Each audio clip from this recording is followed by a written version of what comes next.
Buenos días, martes 28 de octubre de 2025. Buenos días, Catherine, Nelson, Federico, a ustedes que están en casa, que nos acompañan todos estos días desde temprano. A propósito, hoy de manera especial y toda esta semana por el paso de Melissa por el Caribe. Decía los otros días que las melisas son terribles, pues esta lo está confirmando. Es un fenómeno completamente errático, avanza, se devuelve, da un giro en gira 90 grados, luego gira 360. Es un fenómeno completamente errático, muy bipolar, exacto. Como son las melisas bipolares. Son las melisas. Así son. Bueno, pues hoy tenemos el ojo puesto en el Caribe. Jamaica está pues ante la expectativa de que pase por el centro, de que atraviese la isla este fenómeno. Ya hay 50.000 personas sin acceso a energía eléctrica. En esa isla hubo ayer un fenómeno telúrico, un temblor de tierra en Isla Guadalupe a 9 kilómetros de profundidad, o sea, casi superficial, por lo que se sintió inclusive en otras islas del Caribe. Ya como si lo de Melissa no fuera suficiente, hubo pánico en algunas islas del Caribe. Estas imágenes que ven ustedes son imágenes en vivo de Jamaica. En algunos minutos vamos a tener contacto directo con medios y periodistas en esa isla para tener de primera mano la información de cómo lo están viviendo. Decía el primer ministro de Jamaica que no tenían resguardo para un huracán categoría 5, porque no hay dónde meterse, decía. En un huracán categoría 5, pocas instalaciones quedan en pie solo, o en su mayoría las del gobierno, por lo que hay una preocupación válida e importante en Jamaica. En República Dominicana aún estamos pues viviendo los efectos del mismo fenómeno y tenemos ya la información confirmada ayer por el ministro de Agricultura de que las pérdidas, eso es Kingston en este momento, nos informa. Imágenes en vivo. Ahí. Son las imágenes en vivo. Ustedes pueden ver, las imágenes son, digamos que poco visibles, como diríamos aquí, muy nublado, pero así se vive las horas ante la expectativa del fenómeno, que ha subido a 5, ayer estaba en 4, se maneja de manera lenta pero sostenida. Digamos que los efectos al final del paso de Melissa van a ser completamente devastadores para todo el Caribe, y eso sí que es lamentable. Hacía tiempo que República Dominicana y la zona del Caribe no verían un fenómeno como este, según han dicho las autoridades.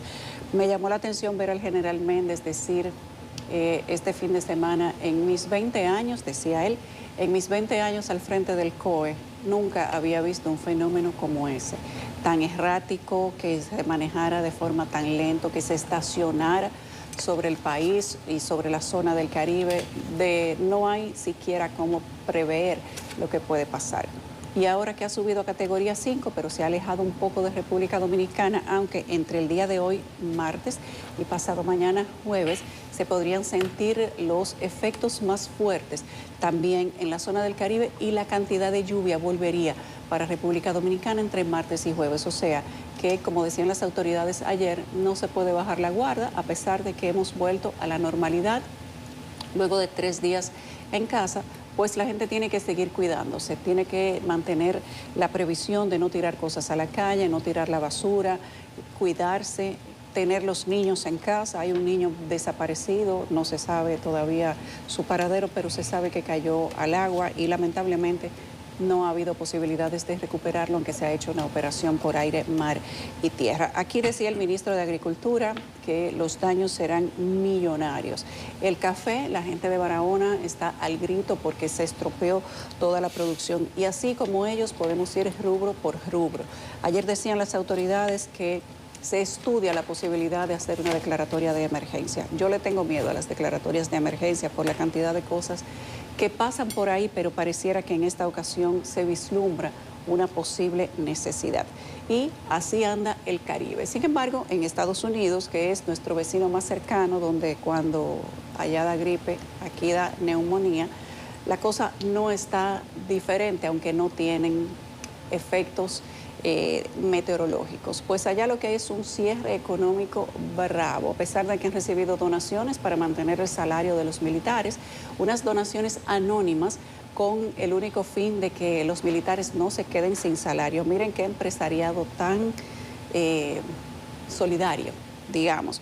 Pues donde no ha habido solidaridad es en el tema de la alimentación o los cupones de comida, que son muy famosos en ese país. Decía el presidente Donald Trump que 3 millones de personas van a perder asistencia alimentaria o los famosos cupones de comida gratis en los supermercados, porque ante el cierre del gobierno no hay posibilidad de mantener esta ayuda asistencial. Eso es como que aquí la gente pierda la tarjeta de Supérate, de los, ¿cuánto queda Supérate? 900 pesos, 800 pesos, eso. Y que por una situación de presupuesto haya que quitar la tarjeta de Supérate. Hay personas que tal vez la necesitan mucho, otros que no la necesitan tanto, pero termina siendo un golpe para las capas sociales que son mucho más necesitadas. Tenemos muchas cosas más de qué hablar hoy. Bueno, pues le doy paso a mis compañeros. Buenos días, bienvenida, Yulisa, Catherine, gracias. Nelson, amigos que nos sintonizan, que nos escuchan hoy 28 de octubre. Toca recordar, aunque está lloviendo y no habrá, me imagino, que el despliegue acostumbrado, toca recordar y felicitar a los suastianos en su día. Día como hoy, Pablo III, 1538, con la bula In Apostolatus Culmine, se creó formalmente lo que en aquel entonces era el Colegio Santo Tomás de Aquino y hoy es Universidad Autónoma Universidad Autónoma de Santo Domingo, la UAS, primada de América. Felicidades a los suastianos, ha sido un referente en la libertad, en la defensa de los valores de la ciudadanía y tiene muchos desafíos por delante en la construcción de capacidades nacionales en materia de conocimiento. Sin embargo, ha sido a lo largo de casi 500 años una cantera de profesionales que han brindado prestancia y servicio en todos los ámbitos del saber y de la puesta en práctica de ese conocimiento adquirido en la República Dominicana y fuera de aquí. Felicidades a los suastianos. Y a propósito, Nelson, del editorial del Caribe del día de hoy, que hablaba de que la guerra nuclear era un mal negocio, refiriéndose a eso incluso, un día como hoy, en 1962, fue que se negoció un domingo 28 de octubre el fin de la crisis de los misiles, donde más cerca ha estado la humanidad de la hecatombe nuclear y todo lo que iba a venir después de eso. Un día como hoy se negoció después de muchos días de tensión, donde el liderazgo de Estados Unidos y el liderazgo de la Unión Soviética, Rusia en aquel entonces, pues supieron estar a la altura de las circunstancias y comportarse como hombres de Estado con sentido de la historia. Ojalá ese referente inspire a quienes hoy tienen en sus manos los maletines nucleares en parte y parte. Melissa, ¿qué decir? 280 kilómetros por hora en Jamaica. Como me dijo un amigo ayer, ¿tú alguna vez has andado un carro a 280 kilómetros por hora? Yo no, pero imagina, a esa velocidad va el viento rumbo a Jamaica, que no es un país que se caracteriza por tener grandes infraestructuras, como por ejemplo estamos acostumbrados a ver en otras urbes del Caribe, Santo Domingo, como una de ellas. Es decir, zonas depauperadas, zonas con un desarrollo mediano. En términos de infraestructura, como muy bien señaló su primer ministro, pues los daños se esperan que serán cuantificados como enormes. Ojalá no ocurra así, pero lamentablemente la estadística, la ruta y los modelos dicen que será algo absolutamente devastador. Nuestras oraciones con ellos. Y con relación a Melissa, el presidente Luis Abinader, en la semanal de ayer, en primer lugar dijo que no está ponderando solicitar el estado de excepción.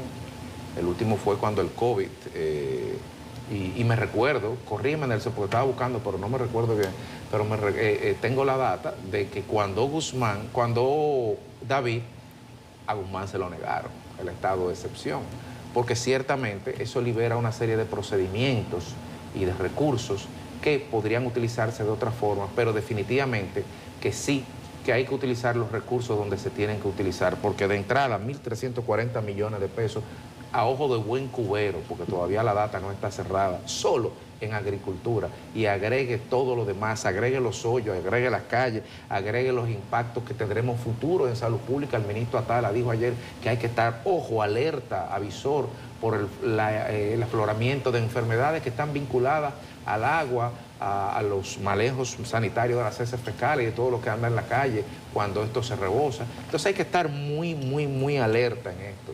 El gobierno que siga ejerciendo esa vigilancia y que siga transparentando la información y poniendo sobre la mesa que todo el mundo aquí en este país sabe que ha llovido demasiado y que hay que trabajar.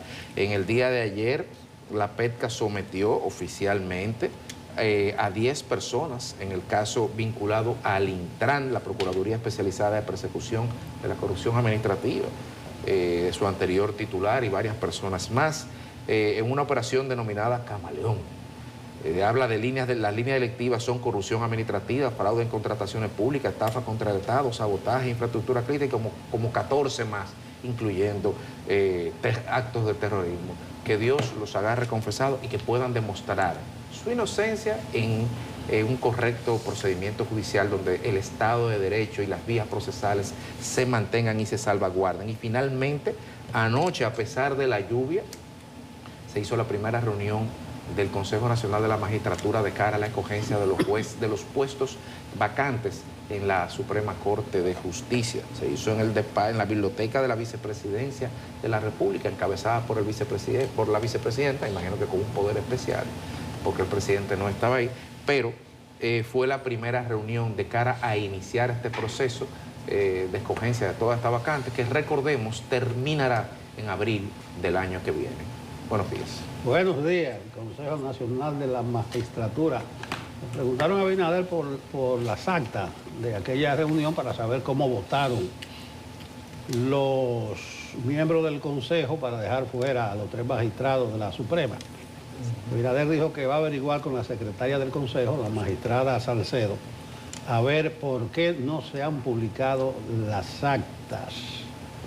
Lo que yo tengo entendido que hay un chisme grande, que hay consejeros que se niegan a firmar esas actas. No sé si es que no reflejan lo que dijeron, pero parece que eso tiene su surrapa. A propósito de Abinader, anoche reiteró que la cláusula pétrea se mantiene, que él no va, que la Constitución no va a ser tocada, y lo que él dijo del doble candado está. Me sumo 487 años de la UAS, y a propósito del acuerdo de los misiles, recuerden que yo decía ayer que el estudio que ordenó Kennedy arrojó que si se daban esos misilazos entre Estados Unidos y Rusia iban a morir 134 millones de estadounidenses y 140 millones de rusos. Qué bien que hubo una salida negociada. Yo recuerdo que negociaron para que los gringos salieran de una base que tenían en Turquía. Así estamos, así amanecimos. El huracán Melissa, mucha lluvia en Santo Domingo y parece que va a seguir lloviendo. Mucha lluvia, unos tapones infernales, peor que nunca. Yo vi muchas celebraciones ayer en el Palacio y muchos aplausos, y se hablaba como en pasado del trabajo que hicieron los alcaldes, por lo menos del Gran Santo Domingo, pero ojo que hay que seguir atentos todavía. No solamente no puede cantarse victoria, como dice el editorial de hoy del Listín Diario, sino que hay que estar atentos por el asunto este de los suelos saturados, de las presas, casi en su nivel máximo, porque aquí sí vale aquello, aunque está reservado para emociones, que la gota que rebosó la copa. Puede haber una gota que rebose todo esto y están los suelos saturados. Me sumo a la oración que pidió el presidente Abinader ayer para los habitantes de Haití, Jamaica y de Cuba. Yo estaba viendo mucha televisión anoche y esta madrugada de Jamaica. Catherine me dice que no puede compararse República Dominicana con Jamaica en materia de telecomunicaciones. Hasta el internet se le fue. Pero ellos están muy preocupados porque por primera vez en la historia un huracán con esta ferocidad va a tocar a Jamaica y la parte oriental de Cuba, en Guantánamo, desde el sur franco. La tradición es que esos huracanes pasen por aquí frente a nosotros o cerca de la costa de nosotros y se vayan deslizando así y pasan por debajo de Jamaica y a lo sumo alcanzan parte del oeste de Cuba, pero ahora no. Como esto se paró aquí como un yoyo, un remolino, y ha subido el norte franco, va a tocar directamente el sur de Jamaica. Ellos están muy preocupados porque sus principales infraestructuras de puertos, aeropuertos, están en la orilla del mar y la altura es muy mínima. Dice uno de los meteorólogos que esperan 750 milímetros de lluvia, que no hay capacidad para medir eso, que no tienen capacidad para medir tanta lluvia, pero esperamos que salgan con bien los jamaiquinos y los cubanos. A propósito, Catherine, vi un par de teteos en Jamaica anoche, Sí. con el reggae, vi un par de teteos en una... A ti que no te gustan los teteos y tú llamas a la responsabilidad. Sí. Buenos días. Sí, yo ayer mencionaba que ese animoso gusto por la muerte de muchas personas en nuestro país, bueno, no excluye también a otras nacionalidades, eso pasa. Hay gente que no tiene prurito en celebrar, beber romo a cántaros, cuando hay otros que han perdido sus casas, cuando hay otros que muy cerca de su vivienda, incluso muy cerca del lugar del teteo, están con las colchonetas arriba, con niñitos afectados por enfermedades respiratorias, incluso algunos de sus vecinos arrastrados por la corriente de las cañadas. Pero eso es parte de nuestra realidad. Y lo que yo decía ayer es que a uno puede gustarle o no, pero es parte de nuestra realidad. Uno puede decir, yo no me identifico, eso no es lo que yo quisiera, pero está ahí. Y mirar hacia otro lado no hace que desaparezca. La pregunta es, definitivamente, si no hay que hacer un trabajo serio en materia de educación para que esto deje de ser un relajo. Y que le mencionaba yo ayer a Federico que esto también me hace cuestionarme sobre algo que el poder y el gobierno, cualquiera que sea, debería tener de la manera hasta más mínima, ¿no? Autoridad. ¿Para qué sirve el poder si no es para también ejercer cuando se deba ejercer y con responsabilidad la autoridad? Federico me planteaba, Catherine, pero ni en el COVID se pudo mantener a la gente en sus casas. Y yo decía, bueno, pero el COVID duró por lo menos 2 meses, le pidieron a la gente quédate en casa. En este caso, el gobierno no pudo ni siquiera contener a la gente un día en su casa. Entonces uno se pregunta en dónde está ese ejercicio de autoridad. Por eso es que yo también cuestionaba, en cierta forma, que el gobierno nacional se felicite, se dé palmadas en el hombro a sí mismo. Por supuesto que hay que felicitar a los organismos de socorro, tarea, a los voluntarios y a todos los funcionarios, incluso al propio presidente, que como bien él señalaba, oye, yo tengo hasta ojeras y no es para menos, no es para menos. Es una tamaña responsabilidad y no son decisiones fáciles. Pero quizás inadvertir que este tipo de situaciones ocurren, o al menos, no voy a decir inadvertir, porque el gobierno mandó ahí a la policía, pero la verdad es que pudieron contenerlo, no. La gente salió desde el primerísimo día de la tormenta, con romo en mano, con juca en mano, y como yo bien mencionaba, lo que más me preocupa a mí no son los adultos, porque bueno, si se los lleva una cañada, esa es su responsabilidad, pero ahí habían menores de edad. Y las personas que quieren descansar en esos barrios no tienen derecho. ¿En dónde están los derechos suyos del el que quiere salir a tetear, el que quiere salir a darlo todo y más o bajo las aguas? Sus derechos terminan en donde empiezan los míos, en donde empiezan el de la persona, el de su vecino, el de la señora que tal vez está padeciendo de algún tipo de enfermedad y a usted le vale madre. ¿Qué importa? Eso no es nada. Pero bueno, esa es una reflexión. Sobre el tema de Melissa, Nelson, Yulisa y Federico, estuve revisando algunos datos porque hay algunas imágenes que se han hecho virales. Es una situación sin precedentes para Jamaica. Ayer conversábamos con Javon Keith Reyes, que es periodista jamaicano, y nos mencionaba el caso de Gilbert, que fue un huracán que golpeó Jamaica en 1988, pero el potencial de devastación de Melissa es muy superior.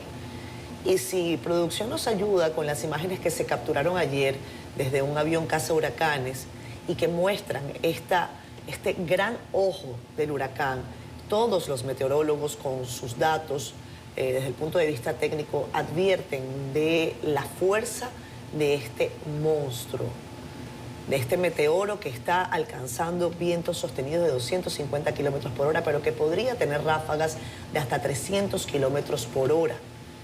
Ya lamentablemente, incluso en los preparativos, Jamaica está contando a 3 personas fallecidas.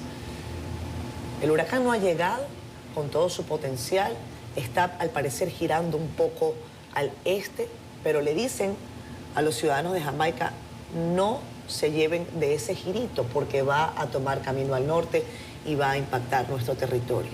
Nuestras oraciones con el pueblo de Jamaica, definitivamente es muy triste lo que podríamos ver en las próximas horas. En Bahamas se han ordenado desde ya evacuaciones masivas. En Jamaica desde anoche ya habían 50.000 personas sin luz. Y hay que decir, ojalá producción nos muestre una información que fue mostrada y publicada por el Ministerio de Relaciones Exteriores de la República Dominicana, que tiene los teléfonos para que los dominicanos que se encuentren en Jamaica, que son por lo menos 2.000 según datos oficiales, puedan llamar y puedan referirse a las autoridades competentes. Como producción no lo coloca, pues lo busco y lo digo yo, para que cualquier persona que esté con nosotros conectada pues pueda hacerlo. Los teléfonos que publica la Embajada de República Dominicana en Jamaica son los siguientes: +1 876-633-7765. Repito, 876-633-7765.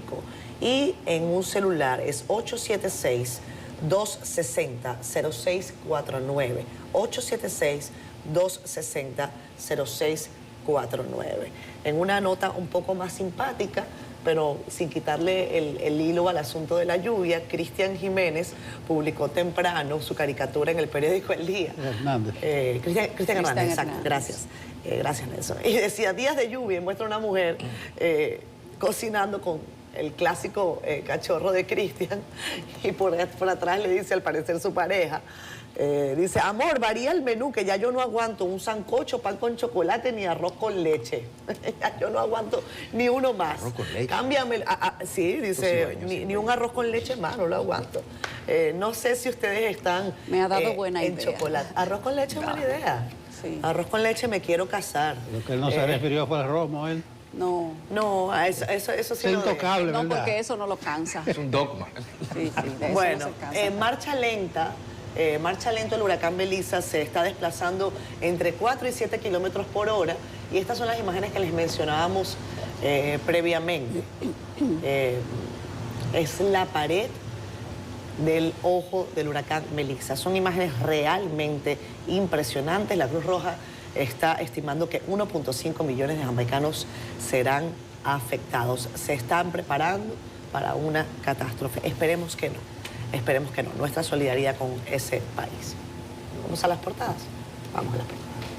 Hola, ¿qué tal? Muy buenos días a todo el equipo de Despierta con CDN y los amigos que están en sintonía con nosotros a esta hora de la mañana.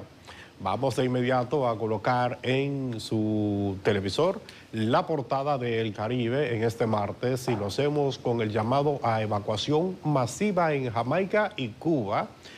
Esto debido a la furia de Melissa. Se ha convertido ya en un huracán categoría 5.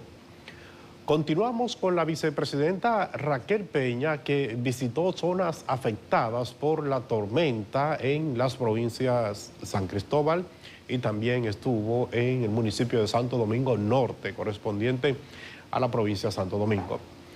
En temas de política, una comisión hará un protocolo para la escogencia de la candidatura del Partido de la Liberación Dominicana. Y cerramos las principales en portada en Santo Domingo Este, donde inició a operar la ciudad judicial.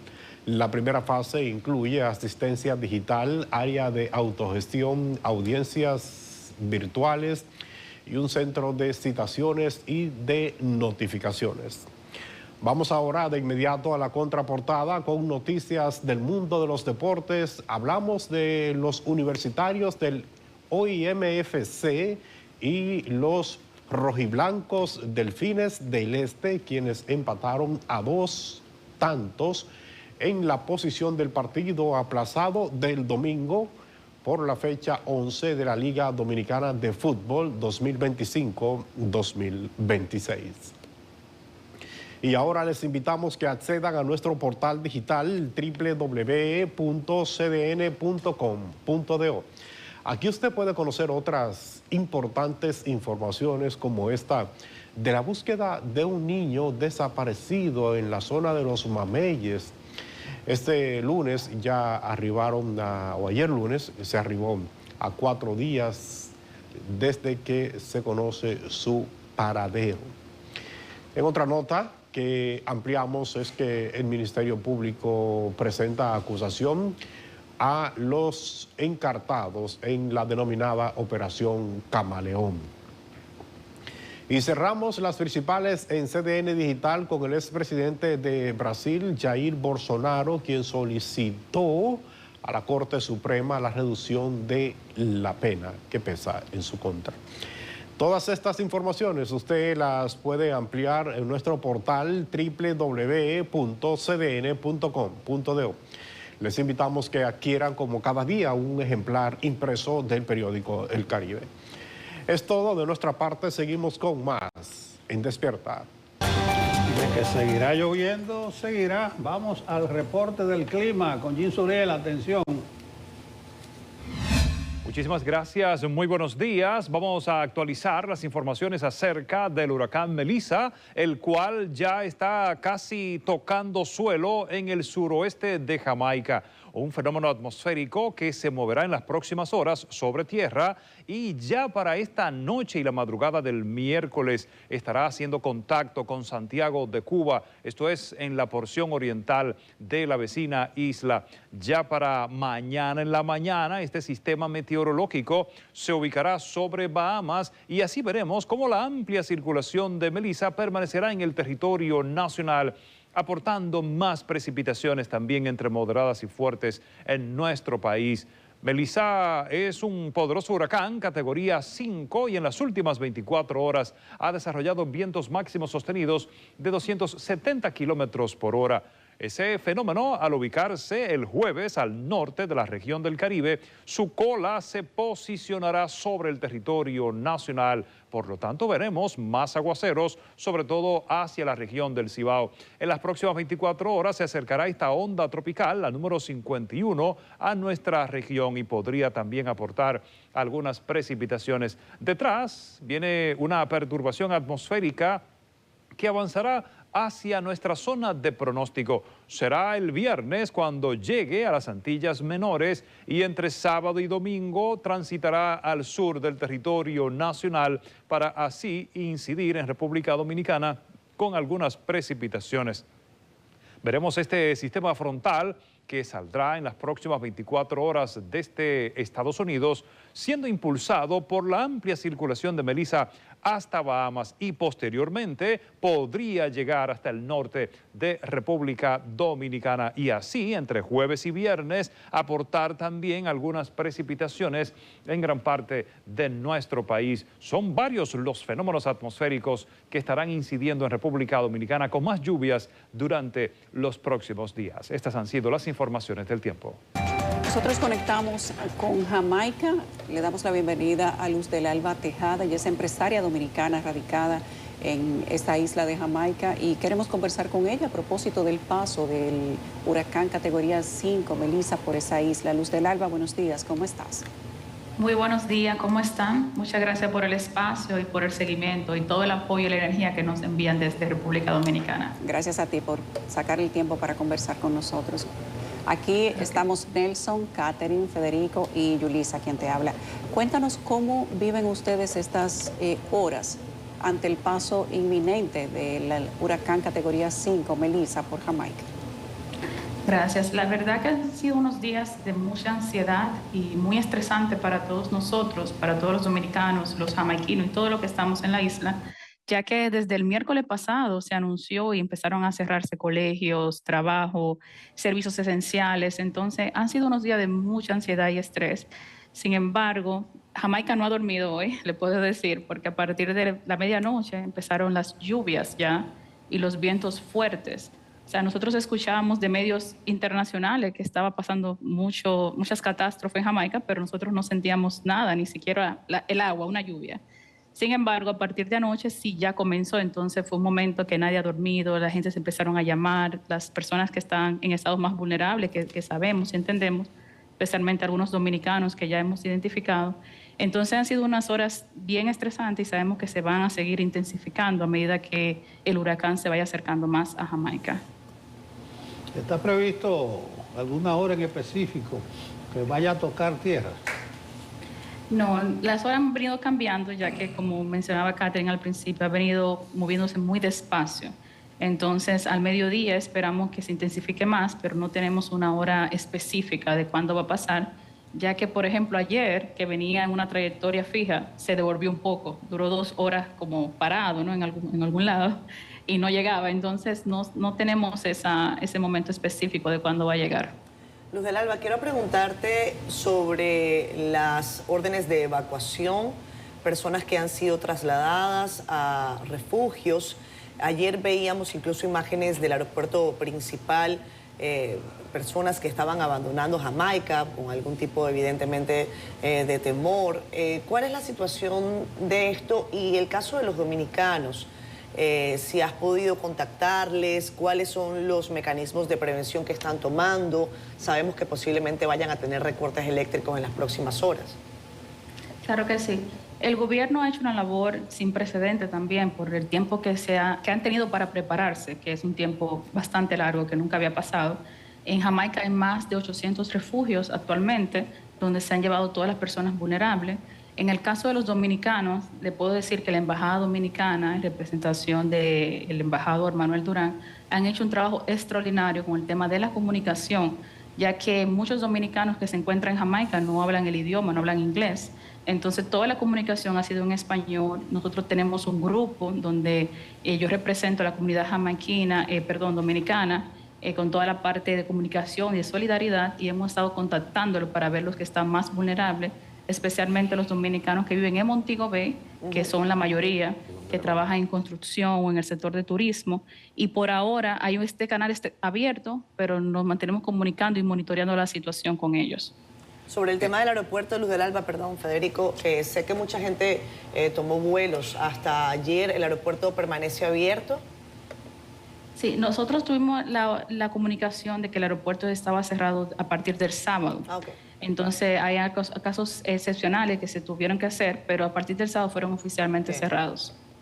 Luz del Alba, con relación a las medidas, ya nos ha comentado cuáles han sido las medidas dispuestas por el gobierno y ha precisado que se ha hecho con bastante antelación. Sin embargo, ¿cuál ha sido la respuesta de la ciudadanía de Jamaica frente a estos mensajes, por ejemplo, de ir a los refugios, de quedarse en sus casas, de estar alertas?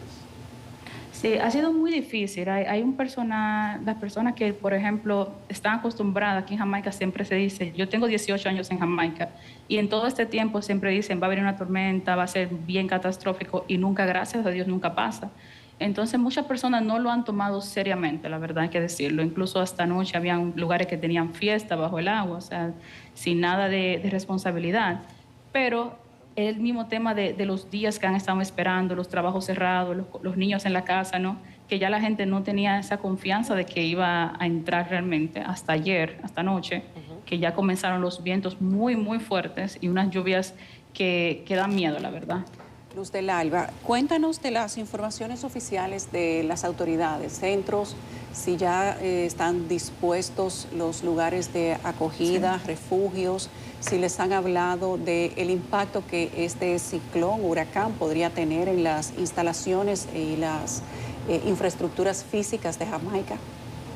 Sí, a partir ya del sábado se tomaron medidas más fuertes del gobierno para las personas que necesitaban trasladarse o evacuar, ¿no?, para los refugios. Y los refugios están ya operando, o sea, hay comida, hay personas atendiendo, tienen cama. O sea, más de 800 refugios son una cantidad realmente grande para Jamaica. La población somos casi 3 millones de personas, pero para las personas que viven en estado de vulnerabilidad, esta cantidad es adecuada por el momento y se están tomando medidas bien serias para trasladarlo. O sea, hay buses del gobierno que van y buscan a las personas y no es una opción, tienen que ir. Entonces se están tomando medidas más drásticas para tomar esa carta. Luz del Alba, ¿en qué ciudad estás ubicada? ¿En Kingston? En Kingston, yo estoy en Kingston actualmente. Y se prevé, según lo que nosotros hemos estado revisando en meteorología, que el centro del huracán atraviese es más bien la zona occidental de la isla, ¿cierto? Sí, así es. Venía directamente por Kingston, pero se desvió.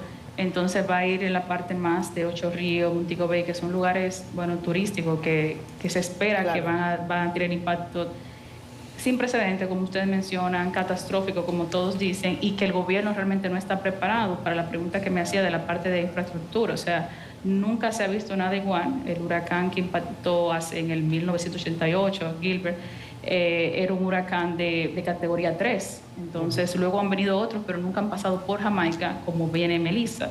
Entonces, realmente no hay mucha esperanza, lamentablemente, pero sí hay muchas oraciones, hay muchos apoyos de organismos internacionales y estamos preparados para estas semanas que van a ser difíciles o hasta meses para apoyar a todas las personas que lo necesiten. Luz del Alba, me llama la atención que las autoridades digan ayer que las infraestructuras de Jamaica, muchas no están listas para un huracán de categoría 5, a pesar de que ya tuvieron un huracán de categoría 3 hace mucho tiempo e hizo mucho daño, que en 2025 pues las infraestructuras todavía sean un poco débiles. ¿Qué opinan ustedes? Sí, es un tema de desarrollo del país. Se han hecho muchas inversiones, se han tratado de moderar y arreglar, pero sí, Jamaica todavía tiene muchos años por seguir en ese proceso de renovar y de también estar acorde con estos fenómenos que son una amenaza anuales para Jamaica y que no, por ejemplo, se ha llevado, como tú bien dices, no se ha llevado ese tema de ponerle prioridad. Entonces yo creo que es una lección para el gobierno también y para todos nosotros para seguir aprendiendo y trabajando en ese tema. Bueno, ayer el presidente Abinader, un gesto muy humano, pidió a los dominicanos orar por la gente de Haití, de Jamaica, de Cuba. Nosotros desde aquí nos unimos a ese ruego porque he estado leyendo que por primera vez un huracán va a entrar así, por el sur. Siempre nos pasa por debajo de nosotros y sigue por el sur de Jamaica, pero esta vez por lo errático del fenómeno que se detuvo y ahora está subiendo, probablemente el impacto sea de mucha envergadura. Nuestra solidaridad desde aquí con ustedes, no solo los dominicanos de Jamaica, sino a toda la población, tanto de Haití, Jamaica, como la de Cuba. Muchísimas gracias. Nosotros recibimos toda esa energía y todo ese apoyo que ustedes, los medios de comunicación allá nos están brindando, porque es muy importante que los dominicanos que a lo mejor no tienen todavía acceso directamente a la embajada, pero a través de ustedes pueden recibir esta información y estamos con mucha comunicación y agradecemos realmente el espacio y todo el apoyo. Bueno, muchísimas gracias, Luz del Alba, por acompañarnos en estas horas. Además es precioso el tiempo que nos regala cualquier persona que se encuentra en la vecina isla porque, como saben, el servicio eléctrico puede ser suspendido en cualquier momento. Así que, bueno, intentaremos que la comunicación también sea precisa para llevar a la gente los datos, la información. Ya el equipo de producción les mostraba en imágenes lo que son algunas cámaras de video que están instaladas en algunos puntos de Jamaica y que han sido compartidas incluso por organismos de seguridad para que ustedes vean los efectos que está produciendo este fenómeno. Esto es Kingston, imágenes en vivo. En Jamaica es 1 hora menos, por lo tanto son las 6:46 minutos de la mañana. Ayer hablábamos con el periodista Javon Keys. Él es un buen amigo, colega, que teníamos algún tiempo sin conversar con él. Y él se encuentra no en Kingston, sino en otra ciudad que creo que es en St. Catherine. Pero creo que lo tenemos ya conectado con nosotros. Yavón, ¿estás allí? Buenos días a todos. Qué bueno que podemos conversar contigo. Muy buenos días. ¿Cómo ha pasado la noche Jamaica y específicamente la localidad donde te encuentras? Pues donde estoy en Old Harbor es más o menos calma. Hay vientos y lluvias, pero no tan fuertes ahora. Pero en el oeste de la isla yo pienso que es más fuerte porque el huracán va a pasar del suroeste hacia el norte. Yavón, las medidas de prevención que se están dando en los últimos minutos, ¿cómo te estás preparando tú personalmente para cualquier persona que se encuentre en la región? Hemos visto fotografías de algunos periodistas internacionales que han llegado y han observado incluso cómo hay algunas viviendas que están tapando sus ventanas. ¿Cómo te estás abasteciendo para este momento, si ya lo has hecho? Pues la verdad es que antes de el huracán todo el mundo fueran al supermercado para comprar diferentes cosas, también hacen diferentes cosas en la casa para asegurarse que durante el huracán todo está bien. Pero ¿cómo puede preparar para una cosa que no he visto? Porque es categoría 5. En la historia de Jamaica no vistamos nada como eso y por eso preparamos, sí, tratamos de obtener diferentes cosas para comer durante el huracán. El gobierno también trata de asegurar los refugios para personas, pero solo podemos esperar hasta que el momento, ¿no? Yavón, dice un refrán por aquí que no hay mal que por bien no venga. La lentitud de este huracán ha posibilitado que la gente se abastezca, que esté debidamente preparada. Yo te pregunto, cuando tú hablas de gobierno y las medidas que se toman, ¿eso implica e incluye a todos los organismos de protección civil? Siento mucho, no sé por qué no pudiera escuchar su pregunta. ¿Puede repetir? Sí. Pero cuando tú hablas de las acciones que toma el gobierno, eso implica a todos los organismos de protección civil, los bomberos, los organismos de emergencia, la Cruz Roja. Ahora mismo el gobierno ha empezado operaciones esenciales y hay un plan para responder a situaciones en que hay problemas. Y por eso los bomberos, la policía y la fuerza defensiva están preparándose y están listos para responder en situaciones en que es importante que hacen. También hay órdenes de evacuación para áreas en riesgo, especialmente de inundación, y por eso el gobierno y las fuerzas de seguridad están tratando de enforzar o usarlo para prometer que personas que están en estas áreas van a mover o salir. Jamaica tiene un régimen parlamentario. ¿Ha habido una pausa del tema político o el gobierno ya incluso también está siendo cuestionado o ha habido una unidad nacional en torno al tema?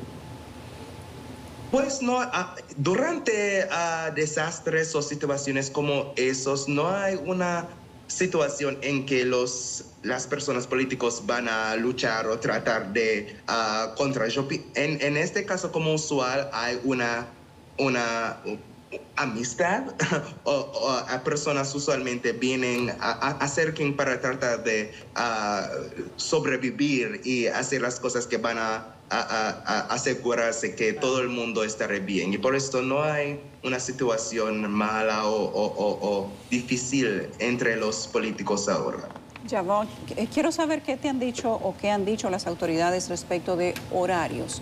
Si tienen algún tiempo previsto en el que el huracán se empiece a sentir de forma más fuerte o si han puesto horas límites o pico para que la gente se traslade hacia los refugios.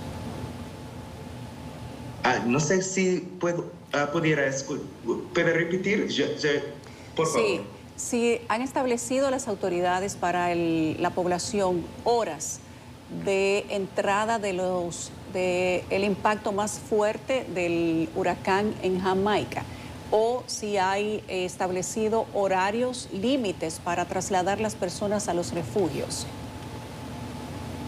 Pues hay 881 refugios en el país y ahora mismo están abridos. Hay personas en los refugios, pero desafortunadamente no mucho más personas. Hay 200 o más de 200 personas en refugios y sí, el gobierno y amigos de Jamaica también ayudan a arreglar las cosas para los refugios y tienen comida y diferentes cosas esenciales para personas que quieren usarlo, pero como usual, personas quieren estar en sus casas para tratar de arreglar cosas si hay una deseventualidad y por eso el gobierno trata de decir a personas, especialmente en áreas costeras al sur de la isla y al riesgo de inundación que tienen que mover. ¿Para cuándo esperan el mayor impacto del huracán?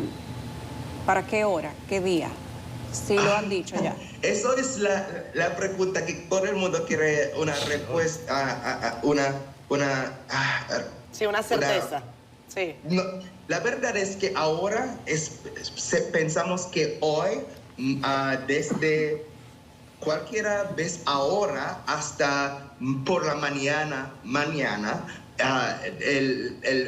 los vientos y las lluvias tan fuertes van a venir hoy. Eso es lo que dicen.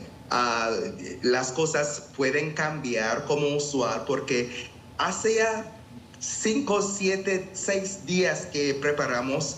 Durante la semana pasada escuchamos que el huracán va a pasar durante el jueves, pero estamos aquí hoy, el martes, y por eso pensamos que hoy hasta mañana los vientos y las lluvias tan fuertes de Melissa van a pasar. Yabón, finalmente por mi parte, estoy revisando la prensa de Jamaica, el periódico El Observador. Hay una zona ya que se conoce como Pequeño Haití, Little Haiti, en donde los residentes se están negando a ser trasladados a refugios. ¿Conoces tú esta zona? ¿Cuál es la condición de las viviendas que allí se encuentran y por qué estarían negándose a estas personas a ser trasladadas a refugios? ¿Qué impacto tendría esto para ellos? ¿Puede repetir? Yo no sé por qué hay una dificultad de escuchar. Claro. Te pregunto, la prensa jamaiquina está hablando de una zona que se llama Little Haiti o Pequeño Haití, en donde los residentes están negándose a ser trasladados a refugios. ¿Conoces esa zona? ¿Cuántas personas probablemente vivan allí? ¿Y por qué estarían negándose a ser trasladadas a refugios?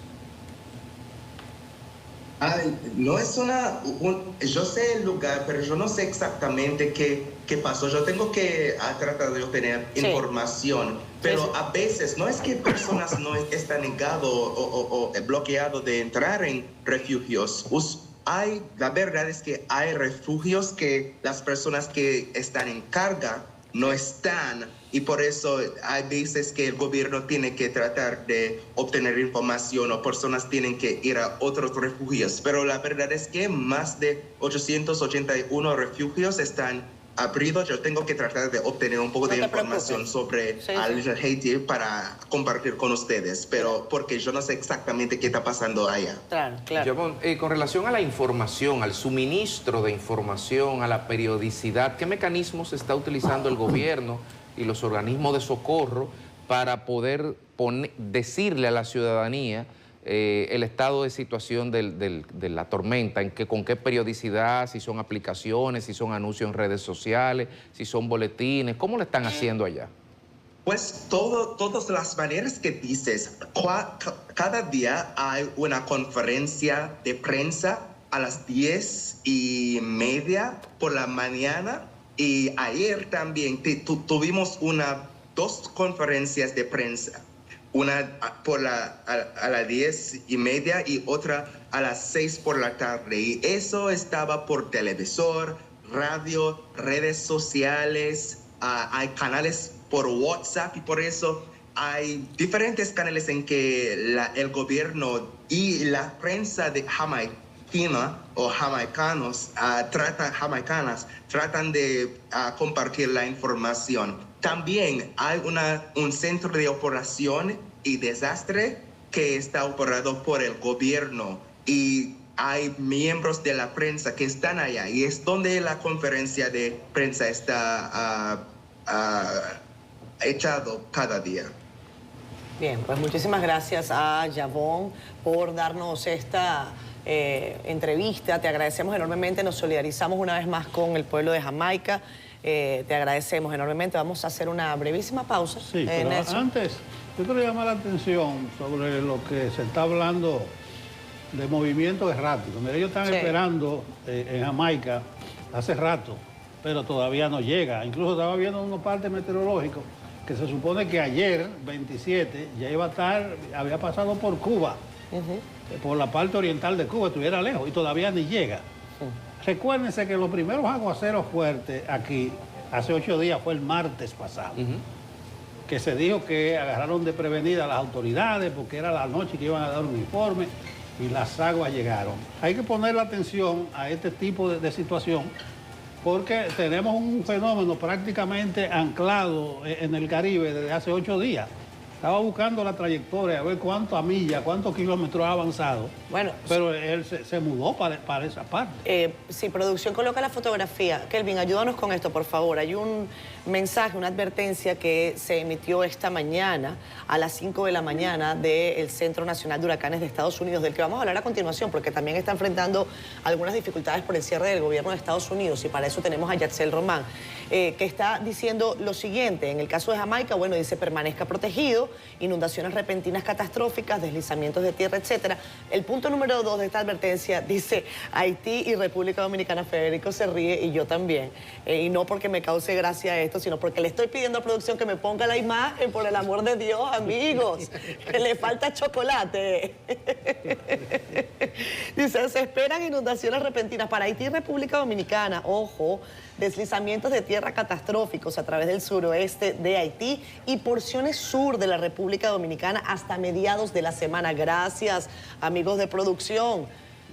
En Haití, dice, daños extensos y aislamiento de comunidades es probable. Se esperan condiciones de tormenta tropical más tarde hoy y miércoles. Así que ya lo saben. Vamos a pausa.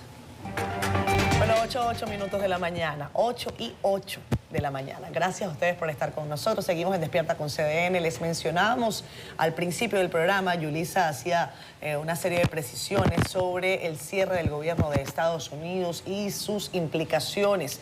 Han pasado ya 28 días desde que se declaró el cierre del gobierno federal, porque no se pasaron los presupuestos en el Congreso, y tenemos con nosotros a Yatsel Román, especialista en temas internacionales, analista en distintos temas, precisamente para hablar de esto, cómo funciona un país estando 28 días cerrado, o sea, sin que nadie cobre, y las implicaciones que eso tiene. Hablaremos también de otros temas, como el caso de Venezuela, ¿cómo se llama esto?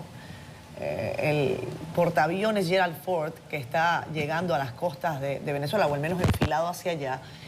2 cazabombarderos que pasaron muy cerquita ayer del territorio venezolano, y de muchas cosas más. Yatsel, gracias por estar con nosotros. Buenos días.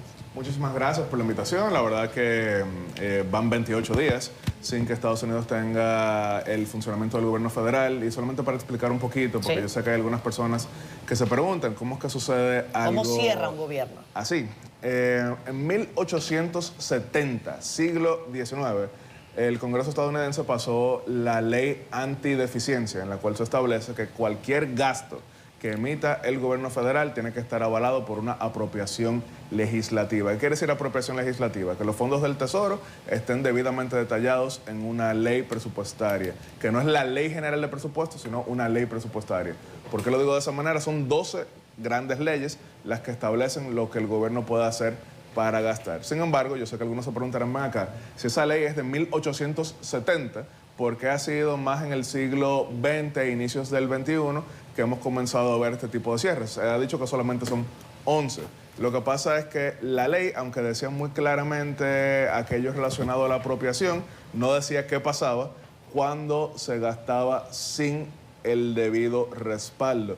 No fue sino hasta 1980 que el fiscal general estadounidense, recta final del gobierno de Jimmy Carter, estableció que no solamente no se puede gastar más allá de lo establecido en la ley presupuestal anterior, sino que se cierra por completo el gobierno federal hasta tanto no haya las apropiaciones debidas. Es por eso que de 1980 en adelante, 11 veces ha cerrado el gobierno federal. Una vez con Jimmy Carter, 3 veces con Ronald Reagan, que lo utilizaba como herramienta. Generalmente esos cierres eran de horas o 4 o 5 días. El primero que fue grande fue en 1995 con Bill Clinton, que fue de más de 20 días. Después entonces vimos a Barack Obama con 16 días en el año 2013 y Donald Trump en el año 2018, que fue durante 35 días, ha sido hasta ahora el más prolongado de los cierres. Entonces, cuando cierra el gobierno, ¿qué pasa?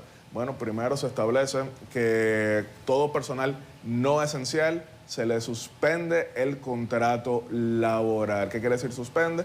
Que entonces sus servicios no son utilizados. Y los que sí son esenciales, se espera que trabajen sin cobrar. Y eso afecta también el funcionamiento de muchos programas federales, asistenciales, de servicios como los aéreos. Por ejemplo, en el 2018 muchos controladores aéreos dejaron de asistir a sus labores y ahí fue que aumentó la presión porque entonces significó una gran cancelación de vuelos. ¿Por qué han cerrado los gobiernos federales en diversos momentos?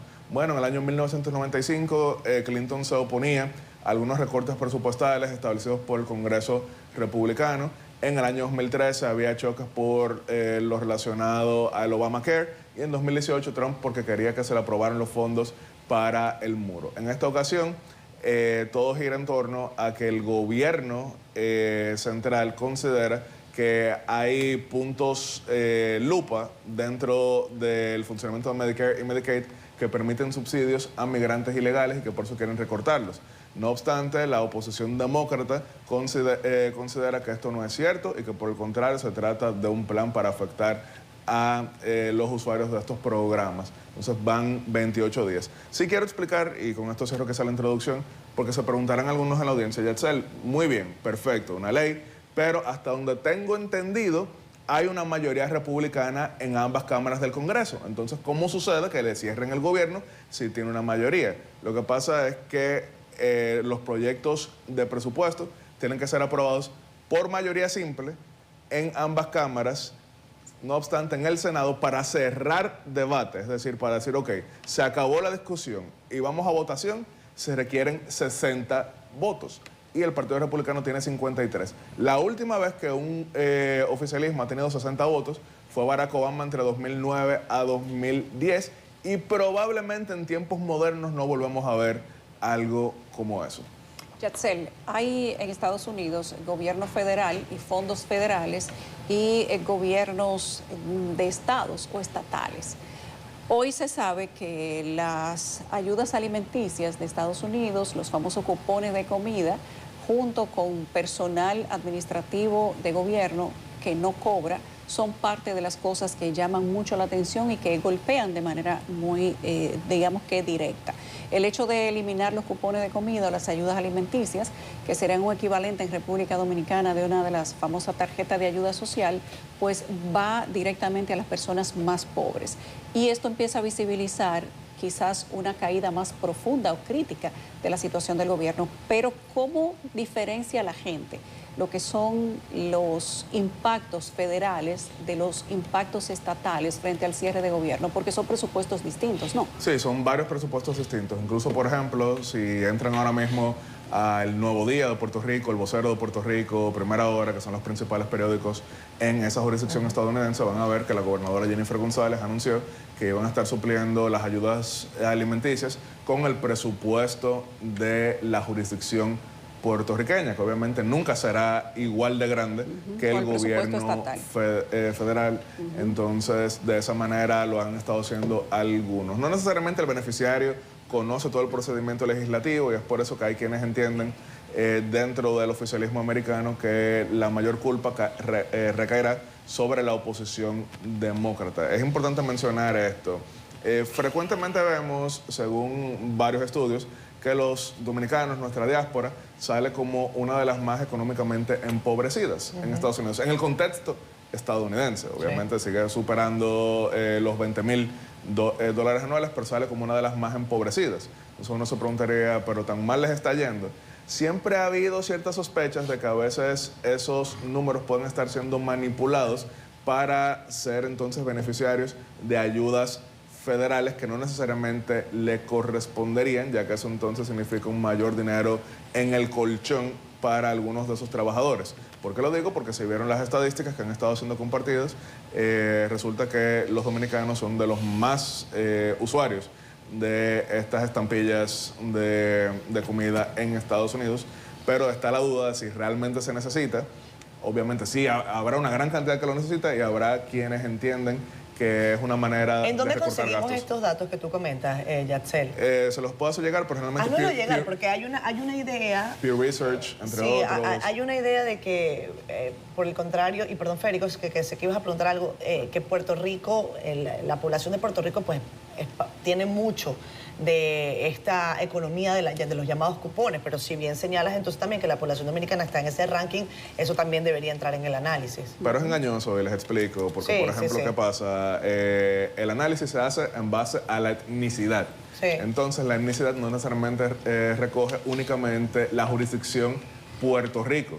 Claro. Porque también incluye los puertorriqueños que viven en Estados Unidos. Claro. Por ejemplo, para ponérselo en números, Puerto Rico dejó de crecer hace 21 años. En el 2004, Puerto Rico ha estado en depresión económica porque su economía giraba en torno a las famosas sección 936 del Código Tributario Americano, que significaba alivios tributarios para empresas que se establecieran ahí. Eso fue eliminado en 1996 y entró en vigencia en el 2004. A partir de ahí Puerto Rico cayó por completo y eso significó que aumentó la dependencia sobre estas ayudas, pero en la isla. Para ponerse los números, en Puerto Rico solamente 39% de la población en edad laboral busca empleo. Se considera que un número saludable es por lo menos 68%. Esto siempre ha sido muy ironizado en la cultura popular, incluso puertorriqueña, recordando la canción del Gran Combo de Puerto Rico, Una Más Ná, que es una canción que el personaje central es un gran beneficiario de estas ayudas, y dice, me levanto por la mañana, y el coro que recordarán en la audiencia es, qué lindo es vivir así, comiendo y sin trabajar. Yatzel, decías anteriormente que los cierres han tenido un matiz político, que usualmente es una herramienta de negociación. En este caso, en este cierre, el qui pro quo entre los demócratas y los republicanos, ¿qué se está dando? ¿Qué quieren los demócratas a cambio de poder autorizar el presupuesto? Sí, para explicar también, en ocasiones para evitar el cierre se aprueba lo que se llama una resolución continua, que es la que se mira, no hemos aprobado el presupuesto, pero esta legislación permite que se siga gastando. En este caso, a pesar de que se elaboró un lenguaje para ello, pasó únicamente en la Cámara de Representantes, no así en el Senado. Hasta ahora la negociación no ha avanzado. Casi siempre es el juego de la gallina. En la audiencia conocen que eso es cuando dos carros van acelerando hacia un precipicio. Vamos a ver quién frena primero, vamos a ver quién se afecta primero en ese caso. Pero hasta ahora no ha habido una clara negociación en el sentido de que el oficialismo considera que esto solamente beneficiaría o mayormente beneficiaría a migrantes ilegales y los demócratas entienden que eso afectaría a personas ya en edad. Para ponerle un poquito en contexto, porque algunos de la audiencia se estarán preguntando, pero por ejemplo, otros países que no aprueban presupuestos, ¿qué sucede? En el caso de República Dominicana, don Nelson recordará, hasta la Constitución del año 2010 era frecuente que todavía en abril del año siguiente se estuviera debatiendo el presupuesto. Pero ahí, ¿qué pasaba? Al contrario, terminaba indirectamente beneficiando al gobierno de turno. ¿Por qué? Porque generalmente yo presento un presupuesto en el cual yo estimo cuáles son las recaudaciones que voy a tener para el año siguiente. Pero como yo estoy en minoría, que fue lo que pasó mayormente en República Dominicana desde 1990 hasta 2006, que solamente, en ese trayecto, solamente de 2002 a 2004 más o menos, hubo una mayoría legislativa oficialista, generalmente el gobernante estaba en minoría. Y en varias ocasiones o le postergaban el presupuesto o se lo denegaban. ¿Pero por qué terminaban en ocasiones beneficiando al presidente? Bueno, si no me aprobaron el presupuesto, pero yo todavía puedo seguir gastando, y yo recaudé más, eso quedaba como fondos discrecionales. De hecho, frecuentemente pasaba que un presidente quería que se aprobara el presupuesto para de esa manera tener un mejor apoyo del Fondo Monetario Internacional, pero llegaban sus asesores y le decían, Dios mío, cuántas bendiciones, la oposición no te quiere aprobar el presupuesto, entonces eso significa que ahora que vienen elecciones vamos a tener posiblemente 20.000 millones de pesos más que vamos a poder gastar en lo que queremos. En Estados Unidos eso está prohibido. Si no se aprueba el presupuesto, no hay gasto.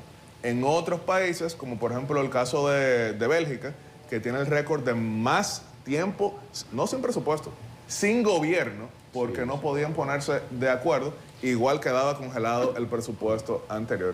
Así que la razón de ser de esta medida en Estados Unidos es evitar gasto discrecional, pero en la práctica terminó siendo tan distorsionado que lo que sirve es para 11 cierres de gobierno, como hemos visto desde 1980. Bueno, Balaguer era experto de manejarse el año siguiente con el presupuesto anterior. Creo que se ha avanzado mucho. Porque la Constitución estableció que si no se aprueba hacia el 31 de diciembre, entonces queda vigente el anterior. Así que sí, eso le pone un control al presidente. En el caso de Balaguer, recordaremos que si bien él gobernó con mayoría absoluta legislativa en varias ocasiones, entre 1990 y 1996 estuvo en minoría, aunque con una asombrosa capacidad de negociación. En el caso de Leonel Fernández, solamente para poner los números, cuando llega al gobierno en el 96 tenía 13 diputados, 13 únicamente y un senador, y cuando regresa al gobierno en el 2004 tenía un solo senador. Ya se volviendo a Estados Unidos y su cierre, parece que Donald Trump va por su propio récord. 35, ¿verdad? 28. El líder. Aunque se está hablando ya que cuando entre noviembre, el 1 de noviembre, se van a afectar los cupones y cada vez la situación va a ser mucho más apremiante para los propios demócratas incluso. Dos cosas. Inicialmente se decía que había áreas selladas como controladores, correos, los militares, que no iban a ser afectados. Pero ya yo veo que pasaron una latica, un jarrito ahí, para buscar 130 millones para pagarle a los guardias. Eso va a tener su consecuencia. La pregunta mía es, ¿cuál es el punto de negociación o de transacción que tú ves que pueda marcar la diferencia? Sí, en el caso del correo generalmente no es afectado de esta manera, ya que recauda su propio dinero. No obstante, sí es vulnerable, ya que hay otros gastos de inyección federal que impactan en el funcionamiento del correo. En el caso militar, hubo utilización de cuentas distintas para financiarlo, pero ya se está comenzando a ver afectado porque, ¿qué pasa? A partir del 1 de noviembre sería el primer mes en el cual no llega el cheque completo, porque aunque el cierre comenzó el 1 de octubre, ya había apropiaciones previas. Porque este es el gran pulso de republicanos y demócratas. ¿Cuál va a ser el punto de negociación, la transacción de ambas partes? Posiblemente si se encuentra un lenguaje en el cual ambos puedan cantar victoria, en el sentido de que los demócratas puedan decir, te defendí tu seguro médico, y que el gobierno pueda decir, lo sellamos de forma tal de que los migrantes ilegales no se beneficien, eso pudiera ser el punto. Pero el Obamacare creo que hasta diciembre, podían decirlo, extenderlo hasta junio, julio. Claro. Y ahí empate más o menos. Pudiera ser. Y que los moderadores de ese diálogo, pues, no sean los más, los que tienen mayor rispidez, por decirlo de alguna manera, porque si ponemos a negociar a la amiga Alexandra Ocasio y a...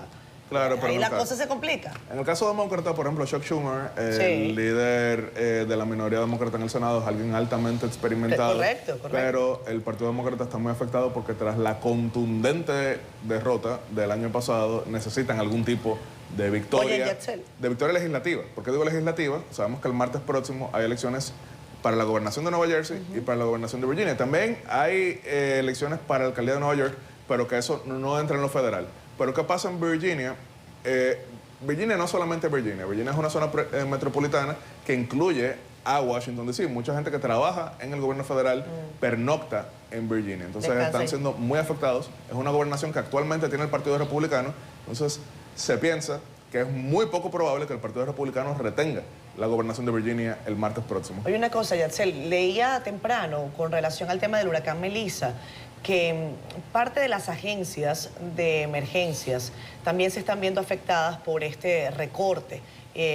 Por el recorte de Dodge inicialmente y ahora por el cierre del gobierno, ¿no? O sea, son dos cosas que se ven afectadas y que incluso hay una publicación de uno de los representantes de NOAA que dice que los pilotos de los aviones caza huracanes no han cobrado, o sea que ellos están allí pero no están recibiendo necesariamente pagos y que eso también está alterando de alguna manera el seguimiento a fenómenos atmosféricos como el caso de Melissa. Sí, generalmente en la tradición se les han ofrecido pagos retroactivos por esos días que, que no se les pagaron. No obstante, a pesar de que no se ha hablado directamente de ellos, ha habido voceros que hablan de que no pueden dar por garantizado el pago retroactivo. En 2018, mientras estaban laborando muchas de estas personas sin pago, varios comenzaron a decir que estaban enfermos, comenzaron a no llegar a labores y se entendió que ahí entonces hubo el mayor incentivo para reaperturar el gobierno. Yatzel, y quizá un poco para que sirva de transición hacia otro tema que queríamos tratar contigo, que es el tema de Venezuela. Este cierre del gobierno, ¿cómo afecta, por ejemplo, el desempeño operacional de la Cuarta Flota? ¿O para eso sí hay fondos?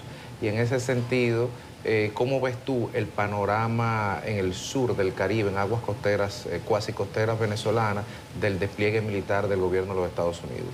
Inicialmente no impacta de manera muy directa, más aún recordando que gastos de defensa fueron sostenidos por otras cuentas. No obstante, la incertidumbre desde luego impacta también en la moral e impacta también en el funcionamiento posiblemente futuro. El tema del sur del Caribe se ha convertido en uno de los principales desde el punto de vista regional. Ya hemos visto pronunciamientos de diversos gobiernos, intercambios de parte de varios voceros, tanto de Venezuela como de Estados Unidos, como de Colombia, como de México, de diversas formas. Y es algo que se desarrolla de una manera tan acelerada, pero a la vez, vamos a decir, cerrada, porque no sabemos exactamente qué es lo que pudiera pasar, que yo no me atrevo a jugar el oráculo y decir, mira, esto es lo que va a suceder. Sin embargo, es el punto de mayor presión real, verdadera, certera e inequívoca que ha tenido... Sin precedentes. Bueno, para Venezuela sin precedentes, porque también sabemos que hay otros países que han tenido otros tipos de presiones. Por ejemplo, recordaremos, no fue tanto tiempo prolongado de los buques, pero Manuel Noriega fue removido del gobierno en Panamá de esa manera cuando se consideró que él estaba patrocinando el narcotráfico, que estaba afectando también vidas estadounidenses. Eso que, como recordaremos, durante un año previo a la invasión, Estados Unidos le había insistido a Manuel Noriega que si él salía de Panamá le iban a reconocer ciertas garantías, incluso, y esto lo llegó a decir en varias ocasiones Guillermo Caram, que en paz descanse, quien estuvo en esa reunión con el presidente Balaguer y el presidente Reagan. El presidente Reagan le llegó a preguntar al presidente Balaguer, ¿usted estaría en disposición de recibir a Manuel Noriega si lo sacamos de Panamá? Y que entonces el presidente Balaguer le respondió de manera muy diplomática, creo que República Dominicana es muy cerca de Panamá. Al final fue removido y pasó el resto de su vida preso en varios países, incluyendo Estados Unidos y Francia. Bueno, Yatzel, mucha gente se pregunta cuánto tiempo puede pasar esta flota en el Caribe. Ayer dos cazabombarderos pasaron muy cerca del territorio venezolano. Por segunda vez. Por segunda vez, correcto. Muy cerca de la isla de la Tortuga. Los que conozcan pues el mapa venezolano saben que eso está pues muy cerquita, además de territorio continental. Por lo tanto, hay algunas alertas. Hoy el periódico El País publica un artículo de Alonso Moleiro, destacado periodista con el que hemos conversado varias veces, que también esto está teniendo una repercusión en la economía de Venezuela, más allá de la implicación desde el punto de vista de la presión que podría ejercer a los actores del gobierno, que yo siempre coloco en entrecomillado, porque bueno, cuando alguien responde Miraflores es Maduro, no me gusta llamarlo gobierno, legítimo no es, pero gobierno es. Entonces, pero también esto está teniendo una serie de implicaciones sobre los venezolanos que están viendo una inflación, que están viendo cómo la situación se complica también para ellos. En el escenario regional, y esto quiero conectarlo con lo que pasará acá en República Dominicana a final de año. Ayer le preguntaban al presidente Abinader sobre el tema de la Cumbre de las Américas. ¿Cómo estás viendo la implicación regional del caso venezolano y el impacto en los ciudadanos sobre estas medidas? Venezuela ha sido un impacto regional durante bastante tiempo por diversas razones, comenzando por el hecho de que 7 millones, algunos los calculan en 8 millones, pero por lo menos 7 millones de desplazados por todo el hemisferio occidental. Estamos hablando de casi 3 millones en Colombia, estamos hablando de 800.000 en Brasil, 500.000 en Perú, 115.000, aunque el cálculo a veces es un poquito cuestionado, en República Dominicana, 130.000 en Panamá. Entonces se había convertido en un tema ya de política interna. Incluso cuando comenzó a ser tratado el tema venezolano en América Latina, más que por el tema democrático, estaba haciendo por la gran presión que significaba este desplazamiento, que en República Dominicana es un poquito distinto, porque como para llegar acá no hay una vía terrestre, entonces quienes llegaban en avión generalmente tenían un nivel de formación mayor que lo que estamos viendo, por ejemplo, en Colombia, en Brasil o en el mismo Chile. Entonces definitivamente impacta. En el caso de la economía venezolana, a pesar de que está destrozada hace bastante tiempo, por las negociaciones que se hicieron y que incumplió por completo el régimen, hubo un alivio que generó una ilusión. ¿A qué me refiero con una ilusión? Cuando estás cayendo estrepitosamente, pero dejas de caer un poco, eso genera una percepción de mejora. Incluso cuando estamos hablando de un país con recursos energéticos dilapidados, pero recursos energéticos al fin, eso generó entonces incluso un interés de inversión. Y muchos empresarios venezolanos que ya se habían desplazado a otros países dijeron, bueno, si por lo menos nos dejan trabajar, volvemos e invertimos. Pero como eso se incumplió, entonces muchos se volvieron a retirar. Desde el punto de vista del entretenimiento, vemos que eso terminó siendo un gran debate entre varios artistas, porque había algunos que decían, bueno, ya que ahora hay dinero en Venezuela me están pagando cientos de miles de dólares para ir a presentarme, yo voy a ese jet. Pero había otros que decían, no, yo estoy en contra de eso. Por ejemplo, recordaremos que Arcángel, el artista dominico-puertorriqueño, decía, yo no voy a Venezuela, pero Zion, el artista puertorriqueño, sí fue y cantó allá. Pero sea lo que sea, Venezuela, por su presencia territorial, por su impacto humano, definitivamente es algo que lo que ahí sucede repercute en el resto de la región. Sí, vamos a salir un poquito del gobierno y de Venezuela, pero ya están diciendo que este bloqueo naval, esto está funcionando como un bloqueo naval, que si hay 7 millones va a pasar a 8 o 9 millones de venezolanos que van a tener que salir. Va a reforzar el exilio económico. Pero eso es otro tema. Te iba a preguntar por el misil Burevestnik, que cambia las reglas de juego, pero está más cerca de Argentina. Y los resultados, vi a Milei ahí tirando su carajo. Sí, viva la libertad, carajo. Sí, muy contento. ¿Qué interpretación tú haces? Porque la gente decía, el 7 de septiembre fue un mensaje lo de Buenos Aires, pero ahora cambió todo. Bueno. Siempre fue un disparate decir eso del 7 de septiembre porque esa era una elección local para legisladores del gobierno de Buenos Aires. Es decir, Buenos Aires es el 36, casi 40% de los votantes. Pero era legisladores locales, no era el Congreso Nacional. Bueno, allá se equivocan los analistas. Vamos a ver los analistas dominicanos como tú. Bueno, yo siempre puse que eso era un disparate y lo resalté al punto de que en el 2009 igual el kirchnerismo había perdido Buenos Aires y después lo que hizo fue Cristina Fernández, que se religió con la mayoría más amplia de todas y ganó otras elecciones. Bueno, oxígeno para Milei. Interprétanos eso. Sí, ¿qué sucede? Estas fueron las elecciones de medio término más importantes en la historia de América Latina y las más importantes para Argentina. Argentina es un país completamente devastado en lo económico de una forma distinta al caso venezolano. Argentina es un país que, por ejemplo, ha tenido recesiones cada 6 años. Ningún país de economía comparable ha tenido semejante situación. Argentina es un país que su deuda ya se acerca a los 3 dígitos. Argentina es un país que, por ejemplo, en diciembre del 2023 tenía inflación 25% mensual. Ahora están celebrando que es 3% mensual. Si en República Dominicana fuera 3% mensual, ahora cuando salgamos del canal de Multimedios del Caribe y de CDN, veríamos la calle prendida en fuego. Pero ya están celebrando que es 3% mensual porque es parte del avance. Ahora, el presidente Milei ha logrado domar la inflación, pero le había faltado para el tema de la política monetaria, que en Argentina tiene un gran impacto psicológico, porque como en los años 90 se aprobó la paridad artificial del 1 a 1 bajo el liderato de Domingo Cavallo, el legendario ministro de Economía, los argentinos tienen todavía una obsesión con lo que es esa moneda. No obstante, a pesar de que hace 5 años eran 18 pesos por dólar, ahora ronda 1.300 pesos por dólar. Para intentar mantenerlo debajo de los 1.400, el gobierno del presidente Milei ha tenido que utilizar preciosas reservas internacionales que no tiene para, de alguna manera, controlar la moneda. Eso generó muchas dudas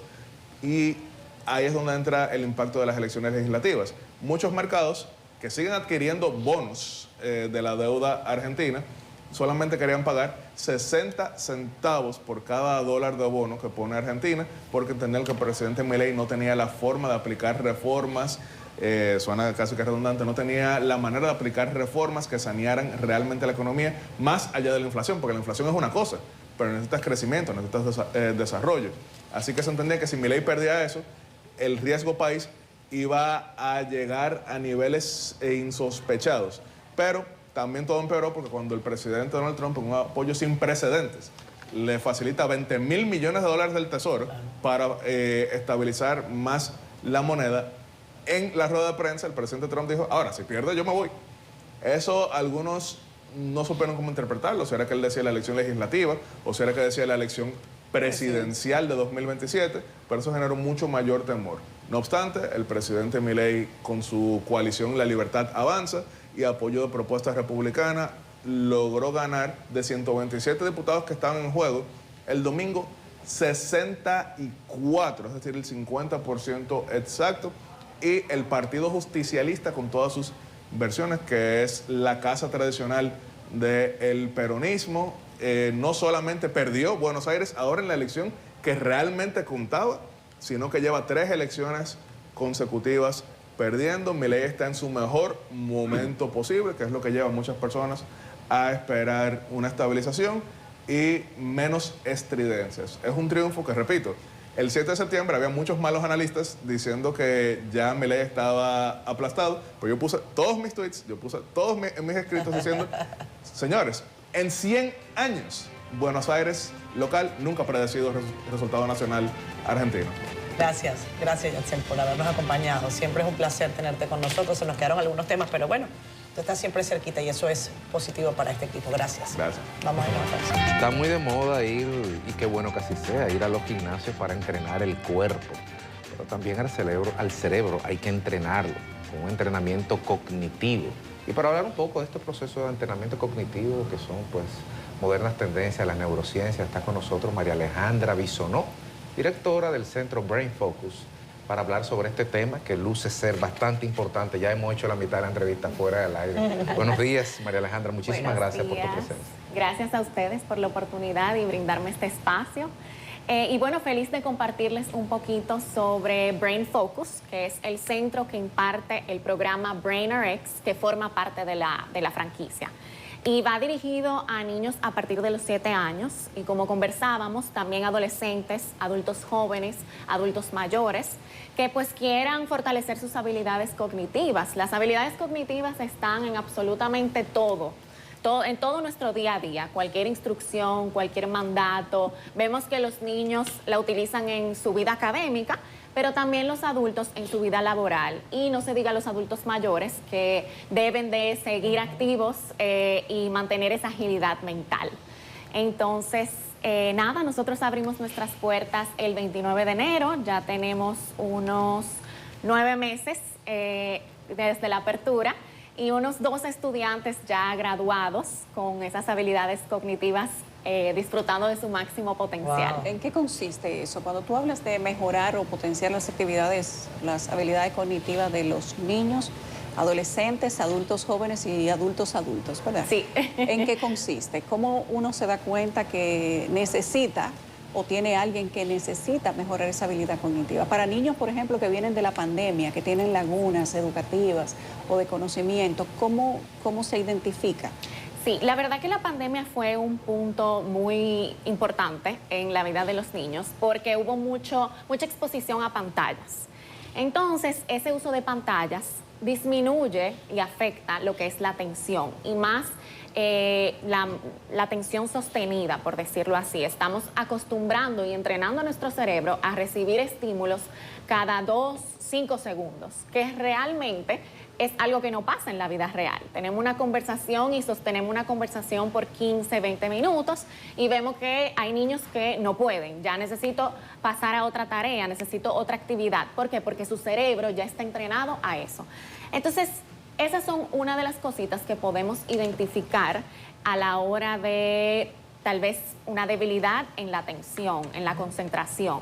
Vemos también niños que afectan su rendimiento académico, que tal vez tenemos bajas calificaciones en matemáticas, bajas calificaciones tal vez en cualquier otra materia, adultos que le cueste, por ejemplo, mantener la atención sostenida durante una reunión, tal vez su rendimiento laboral baja un poquito, y adultos mayores que tal vez se me olvidan las cosas más de lo que yo acostumbraba. Voy a la cocina y digo, Dios mío, ¿y qué era lo que yo iba a buscar? Si era la cuchara o el tenedor. Y así sucesivamente, varias cositas del día a día que podemos identificar debilidades. Algunos pueden identificar algo de eso. Aquí tenemos un check. Check. Pues bueno, eso es como el primer paso para identificar, tal vez tengo una debilidad en alguna de mis habilidades cognitivas. ¿Cuál es el primer paso? Agendar un Gibson Test. Sin yo ver realmente cómo están esas habilidades, porque sus habilidades pueden ser muy diferentes a las mías y la debilidad que yo tenga tal vez no es la que usted tenga. Entonces, Brain es muy personalizado. Vemos específicamente dónde está la debilidad de cada quien y a raíz de eso armamos un plan de acción seguido de la metodología de la franquicia y entonces atacamos esas debilidades y las fortalecemos. Entonces pasamos por una etapa y un proceso de crear nuevas conexiones neuronales y ahí es donde interviene la neurociencia y entonces armamos nuestro plan y la idea es nivelar cada una de esas habilidades. A mí la verdad no me interesa tener un razonamiento y lógica altísimo, pero entonces mi memoria está por el piso. Entonces la idea es poder nivelar absolutamente todo y pues llegar al máximo potencial. María Alejandra, en tiempos en donde el intrusismo se ha convertido pues prácticamente en una receta, yo te escucho y además estuvimos viendo parte del trabajo que ustedes vienen realizando durante todo este año y me gustaría que le dijeras a la gente qué hace falta para llevar adelante este tipo de trabajos, ¿no? Porque hay quienes a través de las redes sociales pues dicen, no, yo soy un especialista en este tipo de trastornos y empiezan a atender sobre todo a niños. Eso genera muchísimos problemas. Hay incluso procesos penales abiertos en República Dominicana. Quiero que nos des tu backup para llevar adelante este centro y por qué la gente podría o no sentirse confiada. Claro. Bueno, realmente la franquicia da resultados. Es un programa que va seguido de resultados. Tenemos un Gibson Test inicial y luego tenemos una retroalimentación media y luego tenemos un Gibson Test final. Sí. O sea que respondiendo un poquito a esa última parte, tenemos una comparación de cómo llegué y cómo salí. O sea, no hay manera de nosotros alterar eso y entonces hacemos una comparación y vemos, bueno, tal vez esta habilidad estaba un poquito por debajo y vemos que ¿cuál es la comparación? ¿Cuál es la edad equivalente? Llegué con una habilidad de un niño de 6 años y salí con una habilidad de un niño de 18. Entonces, todo es con resultados. Y yo creo que la clave principal para realmente salir adelante es compromiso. Y siempre se lo digo a todos los padres que se sientan en mi oficina, le digo, lo primero es comprometerse. Pero María Alejandra, hablemos de tu formación para que la gente conozca por qué tú tienes este centro, qué te llevó a trabajar con eso y que la gente diga, bueno, mira, esta persona que me está hablando tiene una formación que me hace sentir, mira, no es... Estamos en el mundo de los influencers, María Alejandra, y de los buenos y de los no tan buenos, hay que decirlo así. Yo soy psicóloga y tuve 6 años en aula, pero no somos terapia, es una metodología totalmente distinta. Entonces la franquicia da un entrenamiento y a raíz de ese entrenamiento, pues entonces tú estás capacitado para impartir esa metodología. ¿Qué pasa con las terapias, las tutorías y Por eso es que me pareció tan interesante, porque es una metodología intensiva y con resultados. Vemos padres que tienen años con sus hijos en terapia, en tutorías, y que no dan resultados que tal vez ellos esperan, o lo dan a un plazo de 3, 5 años, claro, dependiendo obviamente de la gravedad del asunto.